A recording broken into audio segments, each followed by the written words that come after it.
Every story you know about the medieval world was handpicked by a hidden few.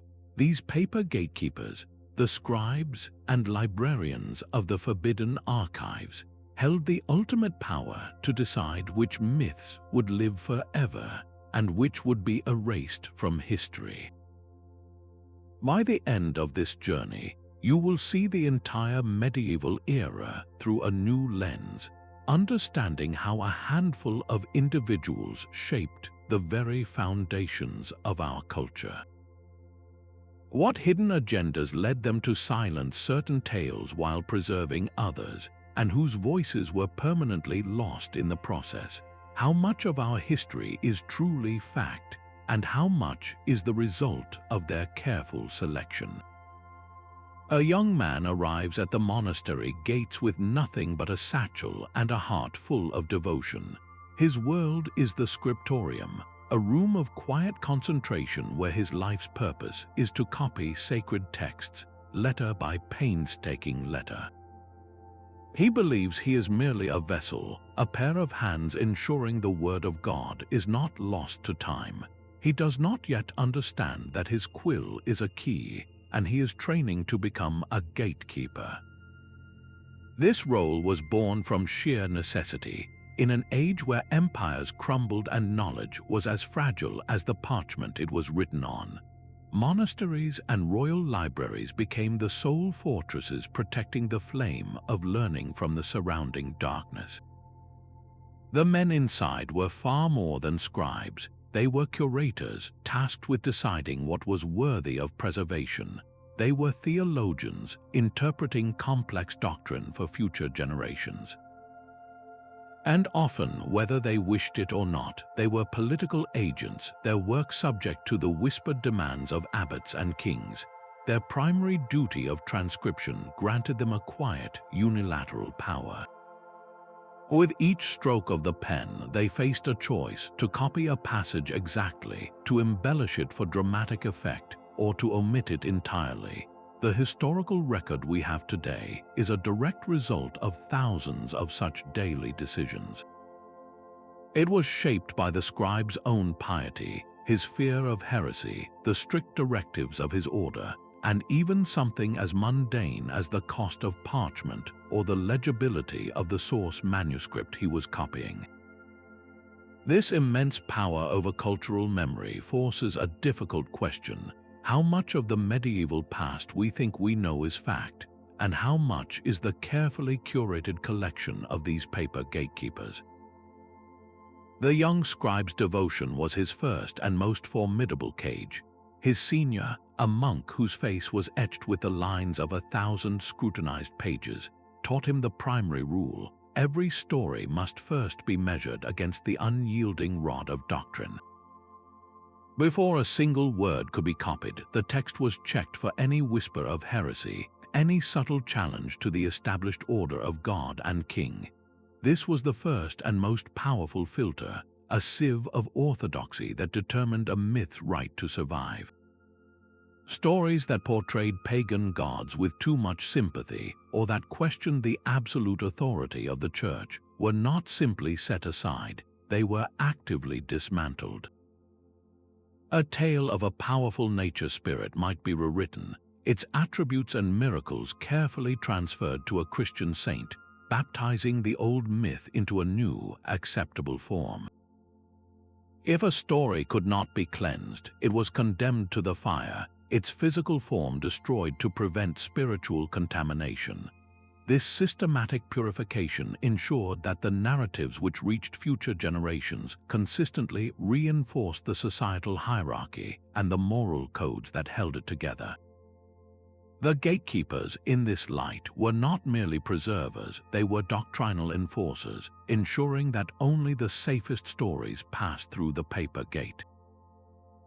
This intellectual constriction, born of pious fear, profoundly limited the diversity of thought that would define the medieval era for centuries to come. Yet, even faith had to bow to a more mundane master, the relentless and often brutal pressure of economics. But the purity of faith was not the only force shaping the archives. The silent scriptorium was not an island, and the scribe's quill was often guided by a hand he never saw, the hand of a wealthy patron.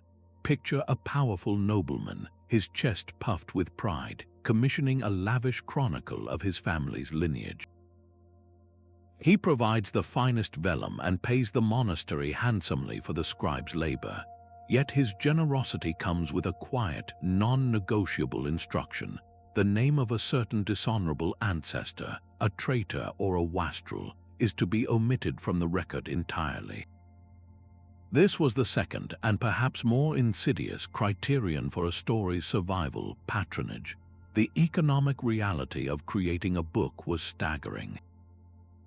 Parchment was made from the skins of dozens of animals, ink was a complex concoction, and a scribe's labor for a single volume could represent months of dedicated work.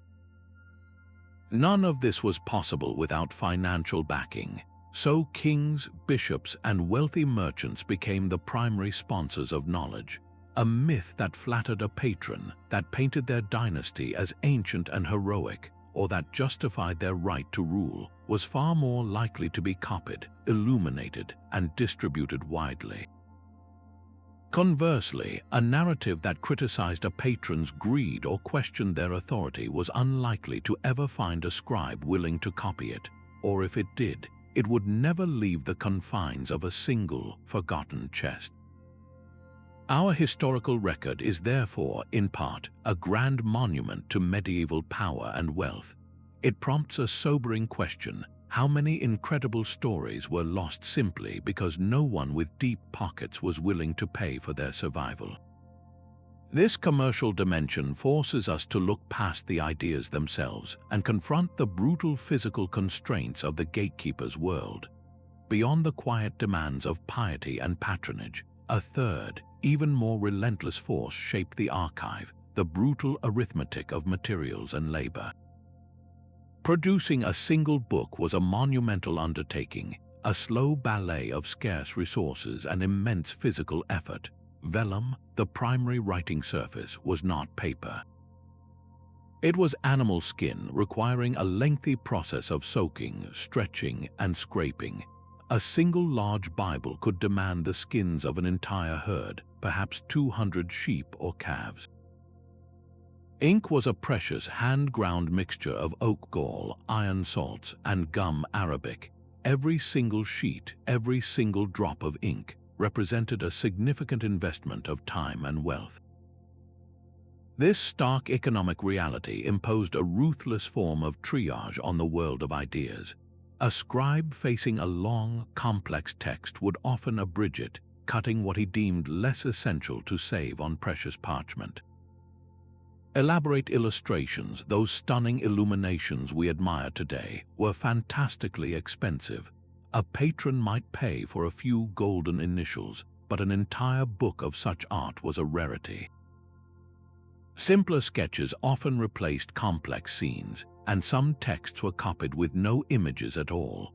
The stories that survived were not necessarily the most profound or the most beautiful. They were often simply the most economically viable. The scribe's own physical endurance was another critical filter. The act of copying by hand, day after day, under the dim light of a tallow candle, was grueling. A scribe would naturally prioritize texts that were in good condition, with clear, legible script. A fragile, crumbling scroll or a codex with faded, messy handwriting might be set aside for a future that never came. It was easier and far more efficient to copy a clean, well-maintained book than to struggle through a damaged one. Over time, the damaged text might simply disintegrate, its unique stories vanishing forever. This was an invisible, unconscious form of censorship, driven not by doctrine or politics, but by the simple, aching fatigue in a scribe's wrist and the empty monastery coffers. These practical hurdles directed the flow of history as surely as any papal decree. They force us to ask how many revolutionary ideas were lost not because they were heretical, but because the parchment to record them simply ran out. Yet this constant struggle against decay reveals the gatekeepers' most personal and surprising influence, the silent power of their own human error. Even the most disciplined scribe could not separate his hand from his heart. His own education and personal world, you became a fourth, invisible filter for every story he preserved. Consider a monk trained in the elegant prose of Cicero and Virgil, copying a rough local legend passed down through generations of farmers. As his quill moved across the vellum, he might unconsciously smooth the story's rustic edges, refining its clumsy dialogue and imposing a classical structure that felt more proper to his learned mind. The raw, authentic voice of the original tale was polished away, replaced by a style deemed more respectable.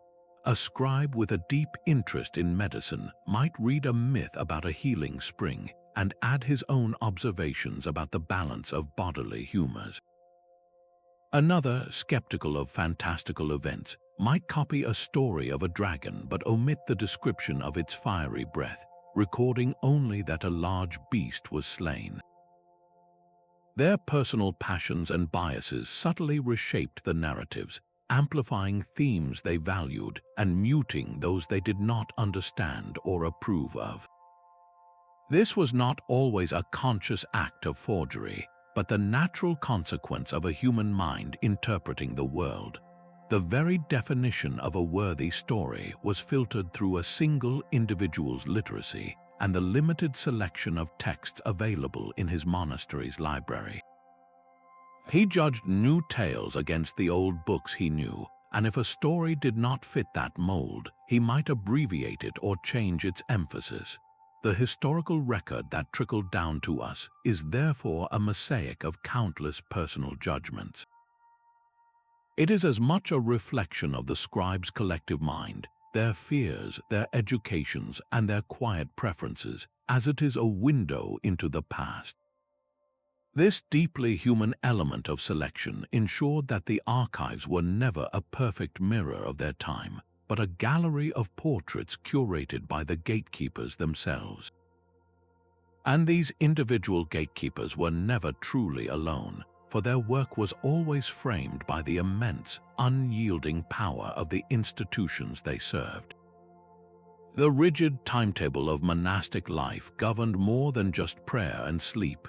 It dictated the very nature of knowledge itself. Within a Benedictine monastery, the act of copying a sacred text was not a scholarly task but a form of prayer, a devotional act where every letter formed was a step closer to God. This spiritual framework meant the institution's core mission became the ultimate filter for every story. A monastery dedicated to extreme asceticism would naturally seek out and preserve myths that glorified poverty, suffering, and the renunciation of worldly pleasures. In their archives, tales of extravagant kings would be passed over in favor of parables about humble hermits, finding divine truth in solitude and deprivation. Conversely, a cathedral school's library, tasked with educating future priests and administrators, would prioritize a completely different set of texts. For them, a witty fable from the classical world that perfectly illustrated a point of grammar or a complex logical argument was far more valuable than a simple moral lesson. Their institutional goal was to produce sharp minds, not just pious hearts, and their archived collection reflected that practical need. This institutional agenda extended even to quiet rivalries between different orders. A Cistercian monastery might deliberately ignore a beautifully crafted manuscript that praised the achievements of a wealthy Cluniac house, viewing it as a narrative that celebrated the very opulence they had sworn to reject. A story could be altered, its heroes and villains subtly reshuffled, to ensure it portrayed the home institution in the most favorable light possible. The archive was not a neutral repository, it was a tool for building and defending a legacy. Every selection, every act of preservation, was a collective effort to reinforce the values and the identity of the institution itself. This powerful collective filtering makes you wonder, with all these invisible hands guiding the quill, what specific tools and techniques did these gatekeepers actually use to perform their meticulous work of curation? The air in the scriptorium was thick with the scent of old leather, drying ink, and the quiet rustle of turning parchment. Here, in this hall of hushed industry, history was not just remembered, it was physically manufactured. Rows of scribes sat on hard wooden benches, each at his own sloping desk, bent over their work in a silence broken only by the scratch of quills and the soft grinding of an ink stone.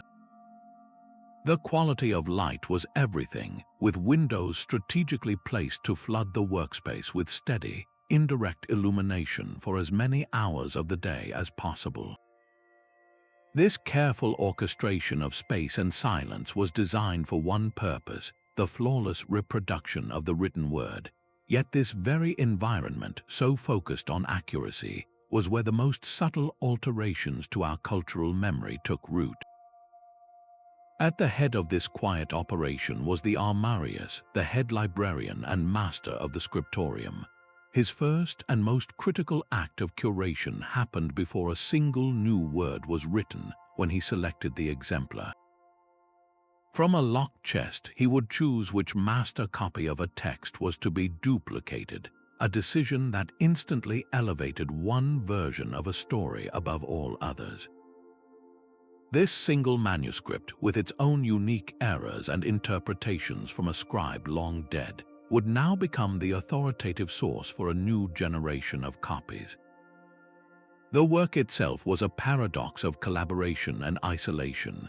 Each scribe worked on his own assigned choir of pages, focused entirely on his personal task, yet he was part of a collective producing a single, unified volume. This system was efficient, but it was also incredibly fragile.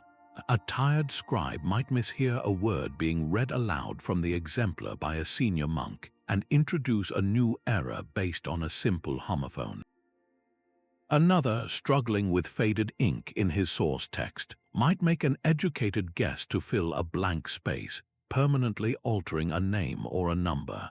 More deliberately, a scribe who found a passage theologically confusing might rephrase it slightly for clarity, believing he was correcting a prior mistake.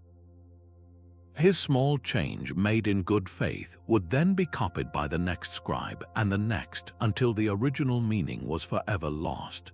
The scriptorium was a memory machine, but its gears were human, susceptible to fatigue, personal judgment, and the immense pressure of their sacred task. The books that emerged were not pristine mirrors of the past. They were palimpsests of countless tiny human interventions.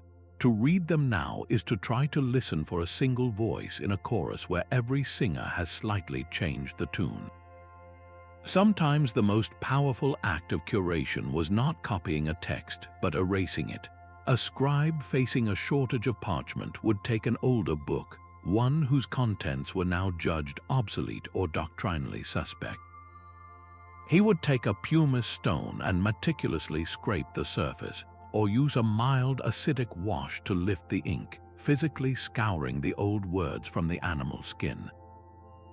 The page was then smoothed and bleached in the sun, made ready for a new, more acceptable text, but the ghost of the original never fully vanished. If you hold such a manuscript to the light at just the right angle, you can see the faint, shimmering traces of the erased writing lingering beneath the new lines like a cultural phantom limb.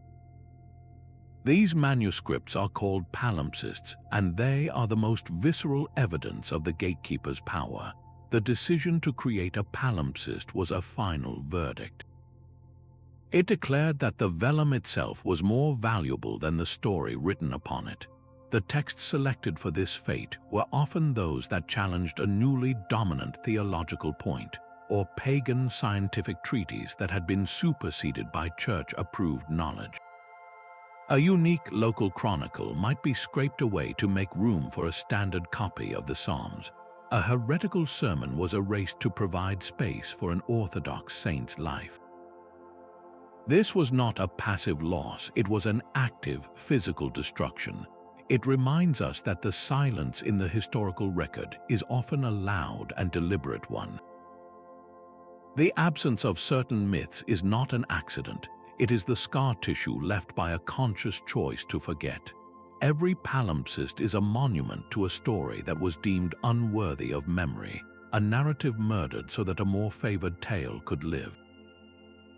This tangible loss forces us to listen for the whispers in the empty spaces, to wonder what revolutionary ideas were scrubbed into nothingness because their time had supposedly passed.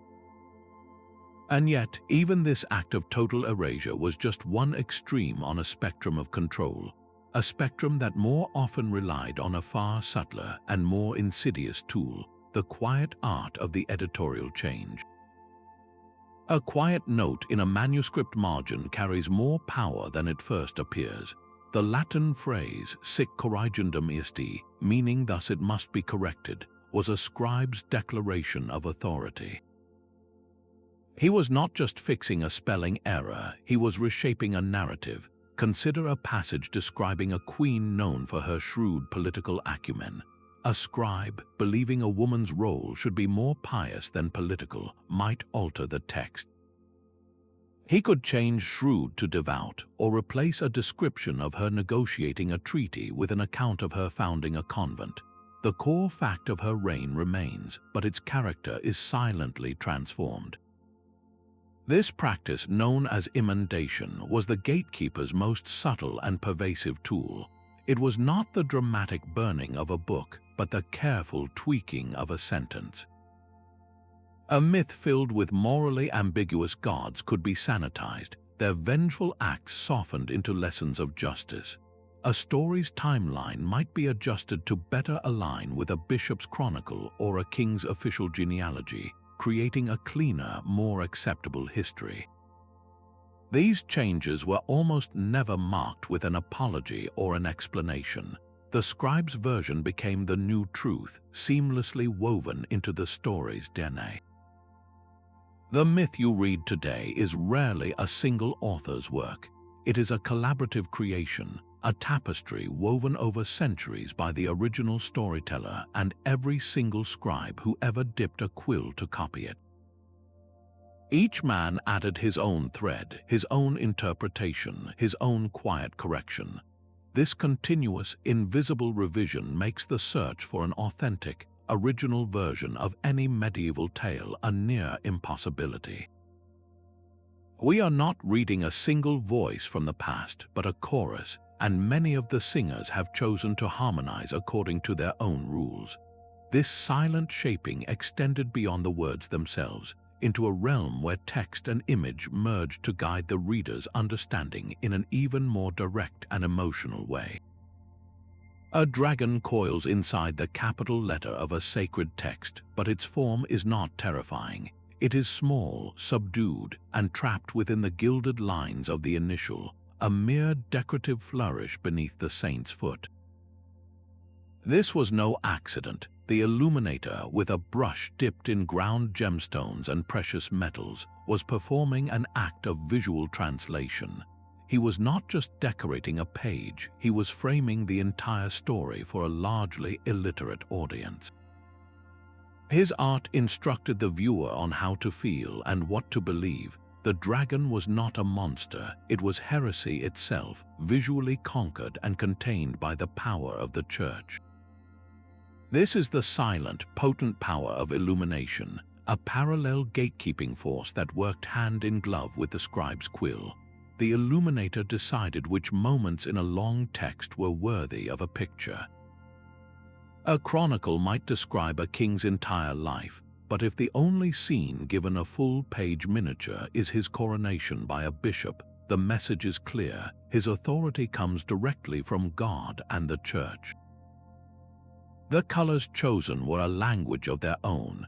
Gold leaf, phenomenally expensive, was reserved for divine figures and heavenly realms, visually segregating the sacred from the mundane. A rich blue made from lapis lazuli, a stone imported from across the world at immense cost, might be used only for the Virgin Mary's robe, elevating her above all other human figures. These visual cues were immediate and emotional, bypassing the need for reading and striking directly at the heart.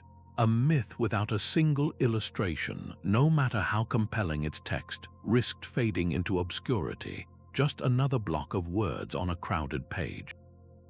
But a story graced with a stunning, memorable image could achieve an iconic, almost immortal status. Its scene burned into the cultural memory far more effectively than its prose. The illuminator's brush was a tool of curation as decisive as any editorial change. He could soften a pagan goddess into a benevolent nature allegory, or exaggerate the features of a theological opponent into a grotesque caricature. This visual rhetoric guided the reader's interpretation before they had even read the first word. And these powerfully curated pages, these blends of sanctioned text and steering image, did not remain locked in one library. They began to travel, carried along the vibrant and surprisingly extensive trade routes that connected the medieval world, spreading their filtered version of reality from one scriptorium to the next. The Murmur of Translation was a quiet but constant hum in the great libraries of the medieval world. In a Spanish scriptorium, a scholar monk sits before an Arabic text on astronomy, his brow furrowed not just with the effort of understanding the words, but with the monumental task of bridging two entire universes of thought.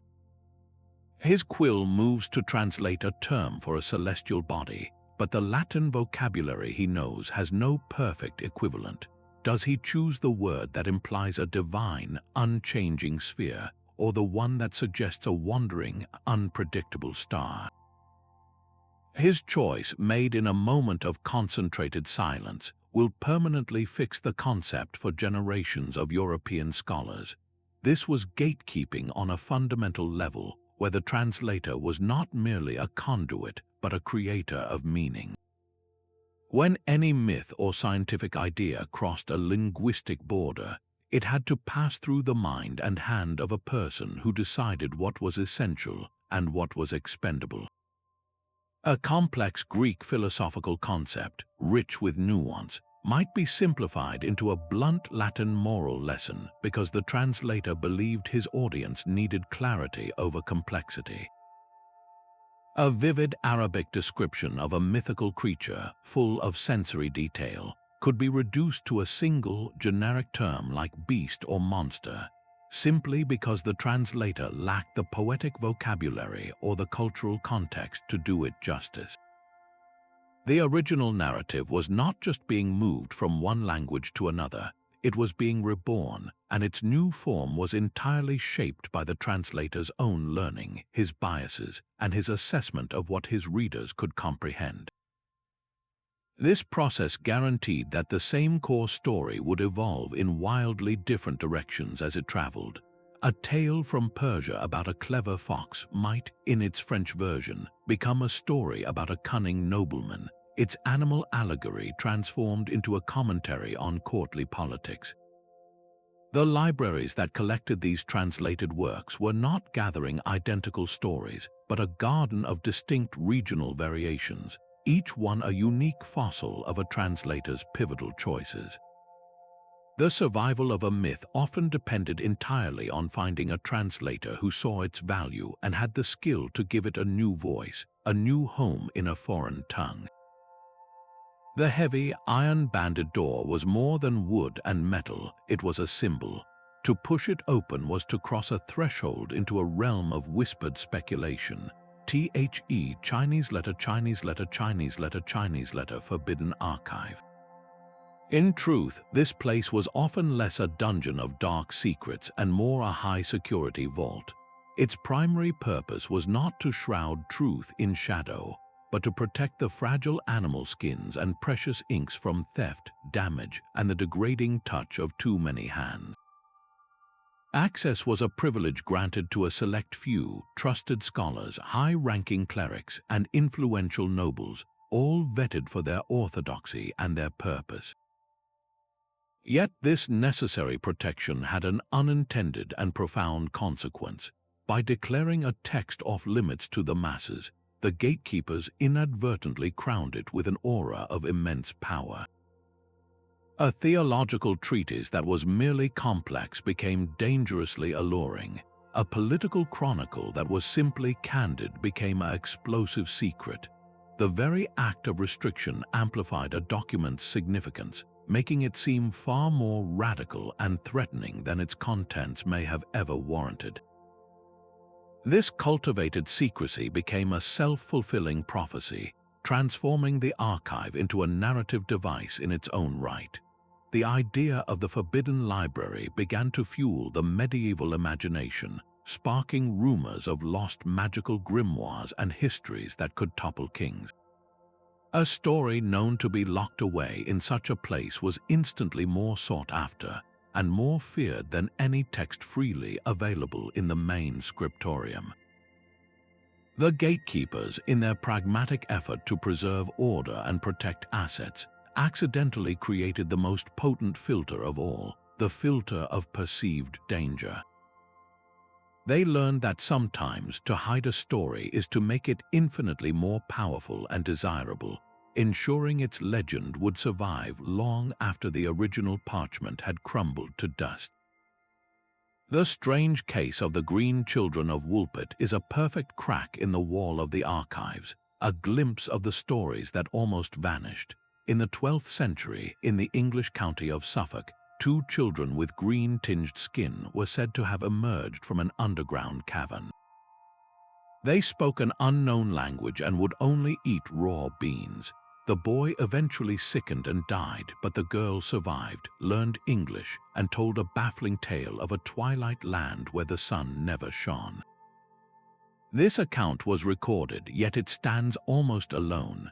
Where are the other chronicles of such impossible visitors? Where are the stories of the pale people from beneath the hills or the starfarers who washed ashore in strange boats? They are the ghosts in the machine, the myths that the paper gatekeepers, in their wisdom or their fear, allowed to fade away. The Green Children survived not because they were believed, but because they were useful. A chronicler like William of Newburgh, who recorded their story, could frame it as a divine marvel, a lesson on baptism as the girl was cleansed of her green hue and brought into the faith. Or he could present it as a geographical puzzle, a curious event from a distant land that tested the limits of known science. For the gatekeeper, this strange tale walked a fine line. It was fantastical enough to capture the imagination and reinforce the power of the Church to explain the unexplained, but not so heretical as to suggest a separate creation or challenge core doctrines. It was a safe mystery. Other accounts of otherworldly beings likely crossed that invisible line, a story of a wise, non-human race that lived in peace without knowledge of Christ would have been theologically explosive and thus quietly omitted. A tale of a technologically advanced people from a distant land would have undermined the medieval worldview and was therefore dismissed as pure fancy. The survival of the Green Children hinged on its perceived utility as a moral or scientific curiosity, a permitted exception that proved the rule of a well-ordered universe. It forces us to look at every surviving oddity in the record and ask, what purpose did this story serve for the man who chose to preserve it? Its endurance is a testament not to its truth, but to its compliance with the unspoken rules of the archive. The fabricated letter from Prester John arrived in Europe like a divine answer to a desperate prayer. It claimed to be from a mighty Christian king ruling a vast empire in the East, a land overflowing with marvels and a powerful army ready to aid fellow believers against their enemies. This document was a complete fiction, yet for hundreds of years it was copied, translated, and treated as a genuine state secret by popes and emperors. Its incredible journey reveals the other side of the gatekeeper's power, the active, enthusiastic promotion of a myth that served a vital cultural purpose. The scribes who meticulously copied the letter were not fools. They were participants in a collective act of hope. In an era of intense conflict, the idea of a powerful Christian ally beyond the Islamic world was a psychological and political necessity. The gatekeepers, from monastery scriptoria to royal chancelleries, chose to propagate this story because it offered three things that a stark, uncertain reality could not. First, it provided immense comfort, a narrative that believers were not alone in a hostile world. Second, it fueled and justified the age of exploration, sending expeditions eastward in search of this legendary kingdom. And third, it reinforced a desired worldview where Christianity was destined for global triumph. The letter's survival was not a failure of their critical faculties, but a testament to their role as curators of morale. They were not just filtering out dangerous ideas, they were actively selecting and amplifying narratives that strengthened their community's identity and resolve. This is the dynamic of positive selection, a process just as formative as censorship. It forces us to ask, for whom were these stories truly being preserved? The answer is not for some abstract future, but for a present-day audience hungry for a story that made their difficult world make sense. The endurance of Prester John's letter proves that a myth's truth was often less important than its utility. The rustling of a fine silk gown, the scent of beeswax on polished oak, the soft voice of a cleric reading from a page shimmering with gold leaf. This was the intended audience for so many of the myths that survived. The noblewoman listening in her chamber could not read the words herself, but her wealth and status made her the true recipient of the story. Every decision in the scriptorium, from the choice of text to the extravagance of its illumination, was made with her and her class in mind. The paper gatekeepers were not preserving history for everyone. They were curating a library for the few, for the clergy, the nobility, and the scholarly elite who could commission, own, and understand these precious objects. This created a fundamental and enduring distortion in our cultural memory. The vibrant world of popular folklore, the local tales of cunning peasants and trickster animals passed down orally for generations, rarely justified the cost of a single sheet of vellum. A story that amused a king was far more likely to be recorded than a story that empowered a farmer. The entire economic and social system of book production ensured that the archives became a monument to elite culture. We are left with a medieval past seen overwhelmingly from the top down, from the castle keep and the abbey tower. The songs sung in the fields, the ghost stories told by the hearth, the complex local legends tied to an ancient tree or a peculiar stone. These were the myths of the majority, and they were deemed unworthy of the scribe's precious time and ink. Their loss is a silent chasm in our understanding. This class-based filtering forces a difficult question. Can we ever truly know the Middle Ages when we have only ever heard the stories of its most powerful inhabitants? The archive's silence on the lives of common people is not a quiet absence, but a roar of exclusion. To listen for those lost voices, we must learn to read the empty spaces, to piece together a history from fragments, from the faint echoes of popular culture that somehow manage to slip past the gatekeepers and scratch their mark upon the page. A faint, ghostly script shimmers back to life on a screen, pulled from beneath the surface of a medieval page by multispectral imaging. This is the new frontier in the quest for lost voices. Modern scholars are no longer passive readers of the archive. They have become its detectives, armed with technology that can see through centuries of ink and intentional erasure. Their mission is to challenge the monolithic history passed down by the gatekeepers by recovering the narratives they tried to suppress.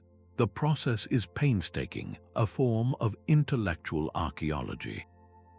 When a pattern of omission appears across multiple chronicles, a conspicuous silence where a dissenting voice should be, it acts as a clue.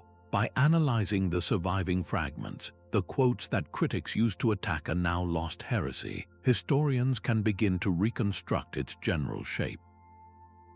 They cross-reference these textual ghosts with archaeological finds, a pagan amulet discovered in a Christian grave, or the ruins of a synagogue in a city whose chronicles never mention a Jewish population. These material clues whisper the truths that the parchment refused to record. Linguistic analysis provides another powerful tool. By scanning digitized manuscripts for subtle changes in vocabulary, sentence structure, and stylistic patterns, algorithms can now flag potential points of editorial tampering. A sudden shift in tone in a single copy of a chronicle, or a passage that reads like an awkward insertion, can reveal where a scribe quietly imposed his own agenda onto an older story. This detective work does not recover the lost myths in their entirety. We will never hear the original song of a forgotten nature goddess in all its poetic glory. But we can infer her existence, understand her general role in the community, and see the outline of the story that was scrubbed away to make room for a saint's legend.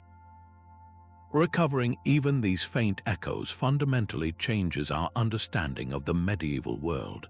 It reveals a past that was far more diverse, more argumentative, and more intellectually vibrant than the gatekeepers' curated collection would have us believe.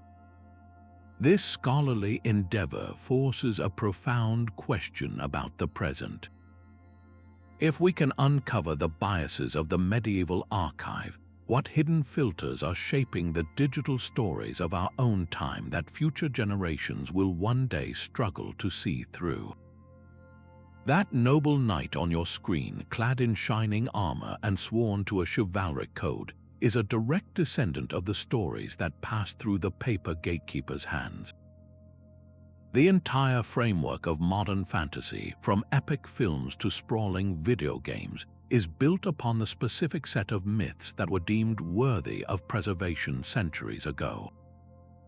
The Arthurian legends of Camelot, the quest for the Holy Grail, the entire concept of courtly love where a knight dedicates his deeds to a noble lady, these narratives survived not by chance, but because they perfectly aligned with the values of the institutions that controlled the archives. They reinforced ideals of loyalty, piety, and social hierarchy that were essential to the medieval power structure. The monsters these heroes fought were also curated. The dragon, as an ultimate symbol of evil to be conquered by a saint or a champion, was a story copied again and again, while other, stranger creatures from regional folklore faded into obscurity because they served no clear moral or doctrinal purpose. This curated selection of characters, plots, and themes became the raw material for later writers, from the Romantic poets to the founders of modern fantasy like J.R.R. Tolkien and C.S. Lewis, who reassembled these medieval blocks into new but familiar forms. Our collective imagination was quietly and profoundly shaped in the scriptorium. This influence extends far beyond entertainment, deeply embedding itself into the foundations of national identity. The myth of a unified Britain under the legendary King Arthur, for instance, was a powerful narrative promoted and preserved by English scribes long before such a political reality ever existed. This story provided a glorious, ancient pedigree for a developing nation, a shared cultural touchstone that fostered a sense of common heritage and destiny. The gatekeepers, in selecting which kings to glorify and which battles to memorialize, were effectively drafting the first chapters of their people's national story. We are still living inside the narrative architecture they helped construct. Every time we watch a hero embark on a quest or see a kingdom threatened by a dark lord, we are witnessing the enduring legacy of 1,000 anonymous scribes making a choice about which story was worth the precious vellum. This realization forces a critical new question. If our stories were filtered through so many layers of agenda and necessity, how can we begin to reclaim the voices that were lost? The myth you think you know is a palimpsest of power. This is the foundational lesson in any modern university seminar on medieval history, where the first authority to be questioned is the primary source itself. Students learn to approach a beautifully illuminated chronicle not as a window to the past, but as a complex artifact, its every word filtered through a succession of human hands and institutional agendas. The very idea of a single, authentic version of any story begins to crumble under this scrutiny. To truly understand these myths, we must learn to deconstruct them, to peel back the layers of veneration and see the text for what it is, a collaborative creation shaped by centuries of intervention. The first layer to identify is the doctrinal correction.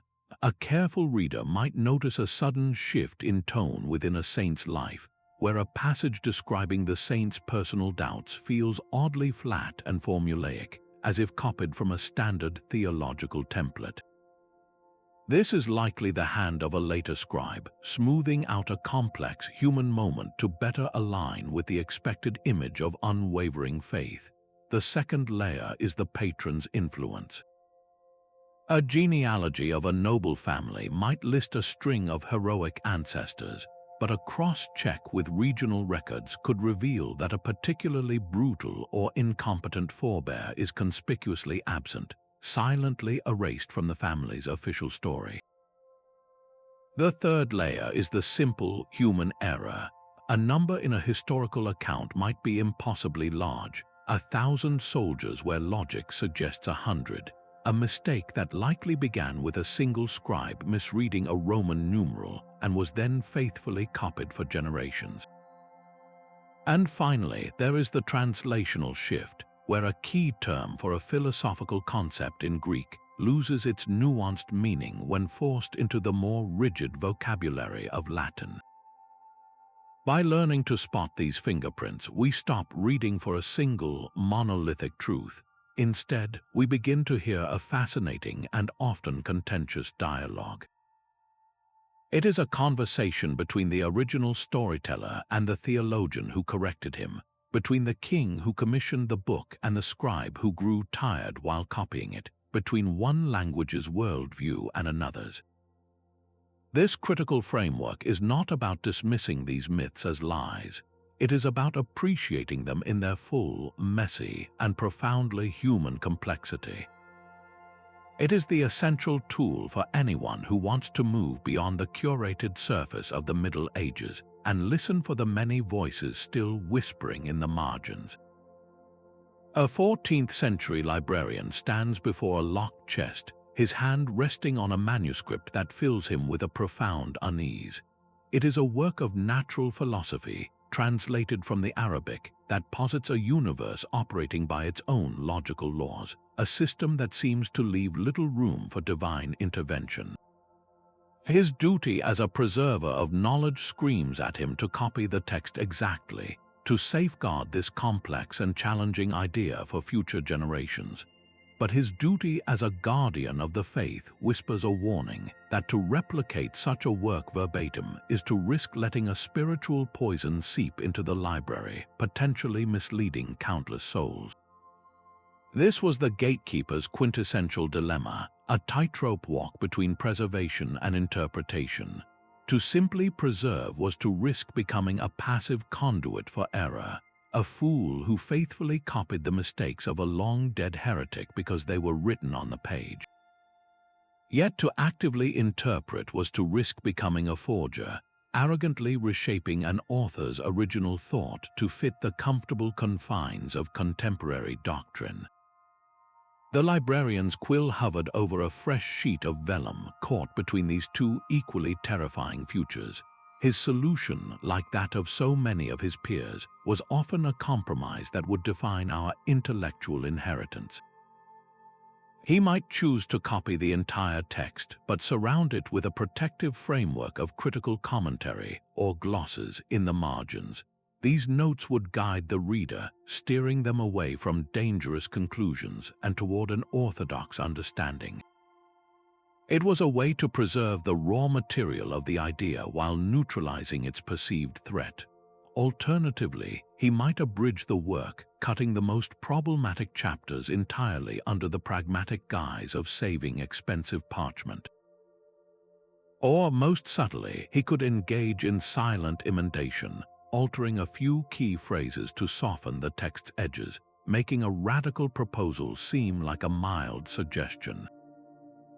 The modern archivist facing a trove of controversial digital records, or the engineer tuning an algorithm that decides what information we see online, faces a startlingly similar choice. Do they present the raw, unfiltered data with all its potential for misinformation and harm, or do they curate, categorize, and contextually frame it, inevitably shaping our perception of the truth? The medieval librarian's struggle reminds us that there is no perfectly neutral transmission of knowledge.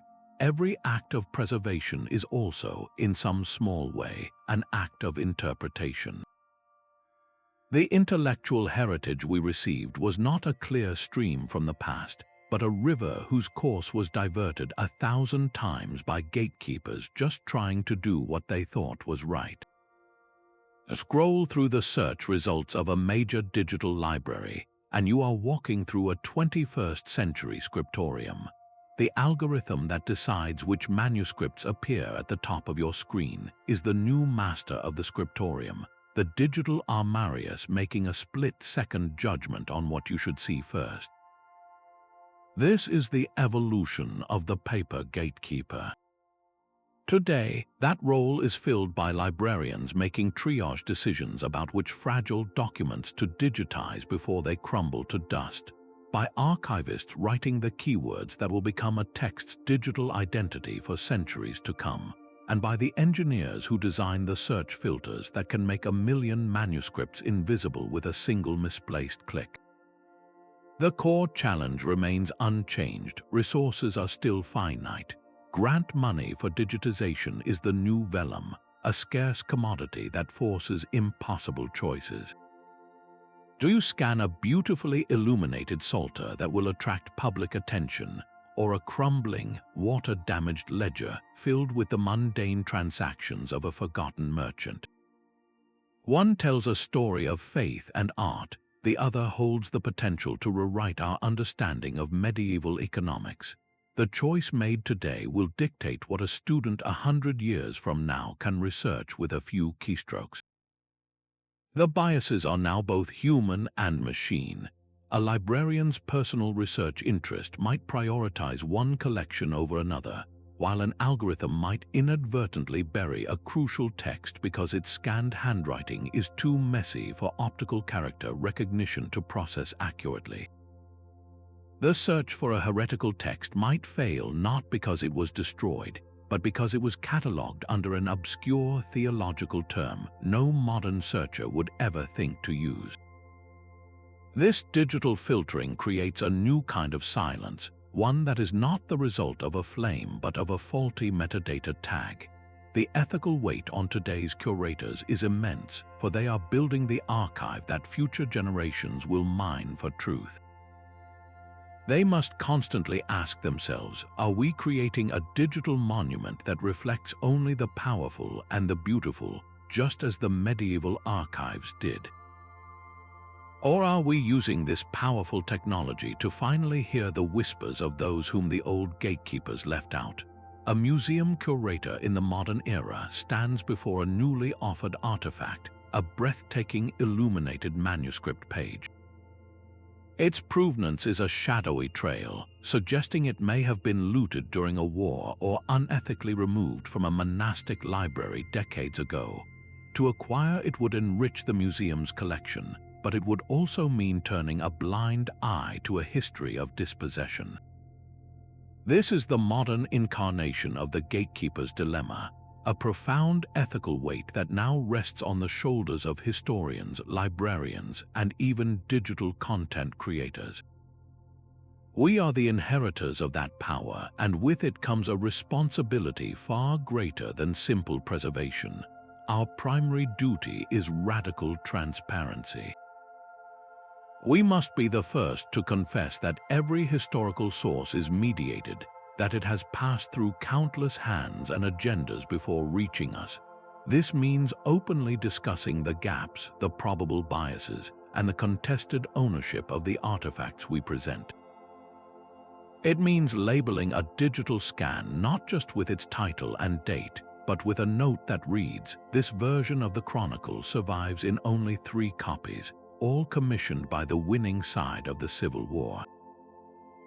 Beyond transparency, there is a mandate for active intervention.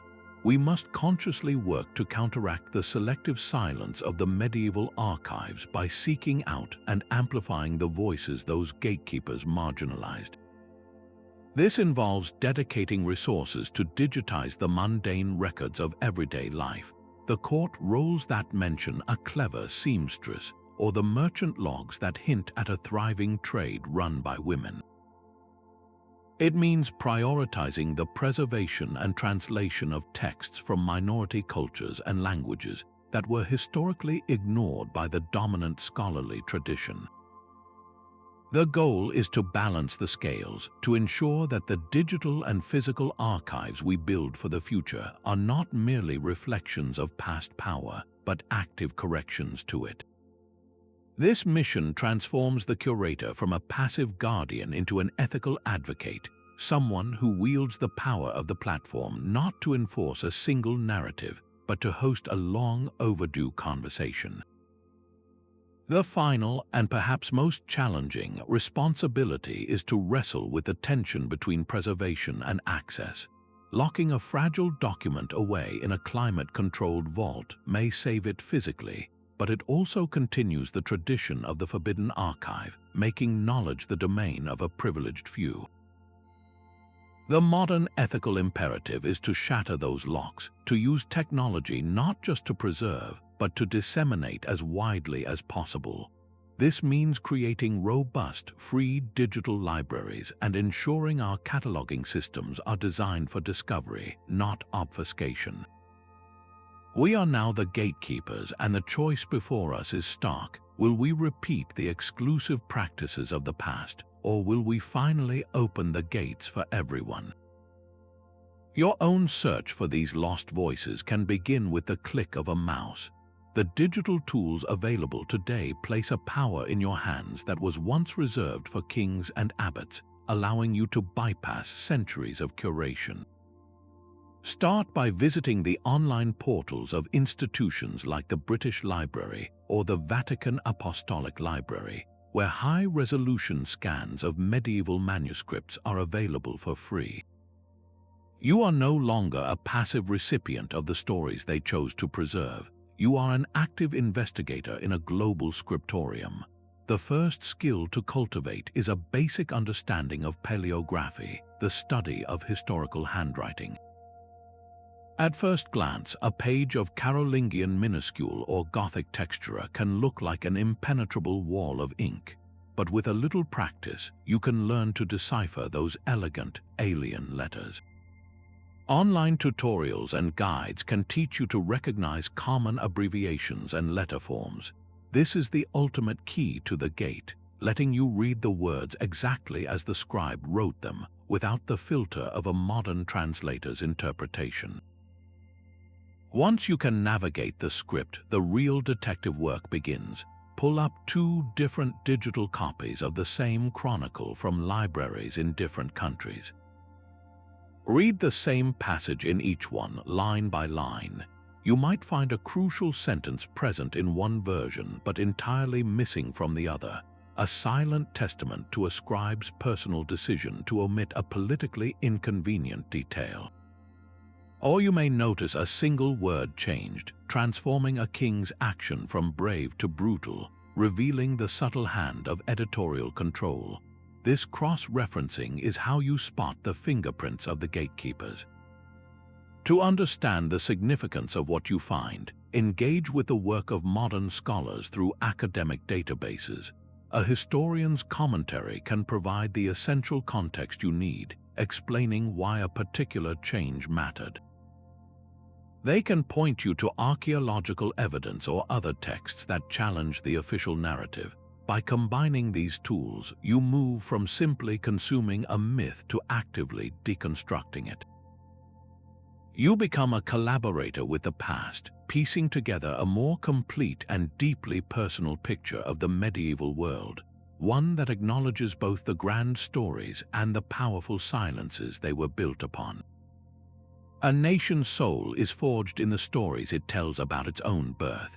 When royal chronicles, copied and preserved for generations, celebrate only the glory of conquest while silencing the voices of the conquered, they do more than record events.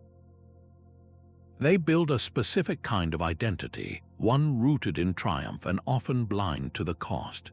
The myths that medieval gatekeepers selected for survival became the bedrock of entire cultures, defining for centuries who was considered a hero, what was considered just, and how a people understood their very reason for being.